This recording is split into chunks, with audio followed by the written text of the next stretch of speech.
بسم اللہ الرحمن الرحیم۔ السلام علیکم ورحمۃ اللہ وبرکاتہ۔ آج ایک بار پھر سر جھکائے پریس کلب آ کھڑے ہوئے سب یقیناً یہ موقع ہی ایسا ہے کہ مومن کا سر شرم سے جھک جاتا ہے۔ آج 2 ارب سے زائد مسلمان، 58 اسلامی ممالک، ایٹمی قوت پاکستان لیکن احتجاج سے زیادہ کچھ نہ کر سکے۔ یا اللہ ہمیں موت دے دے کہ گستاخیاں نہ دیکھ سکے، یا پھر وہ عزت والی زندگی عطا کر جس میں ان کو انجام تک پہنچا سکے۔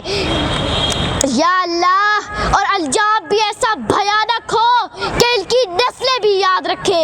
یا اللہ ہمارے حکمرانوں کی زبانوں کے تالے توڑ دے، اور یا اللہ ان کے ہاتھوں کی زنجیریں بھی توڑ دے، اور یا اللہ اپنے مجاہد بندوں کے ہاتھوں کی زنجیریں بھی توڑ دے تاکہ گستاخیوں کا جواب دے سکے اور مسلمان سر اٹھا کے جی سکے۔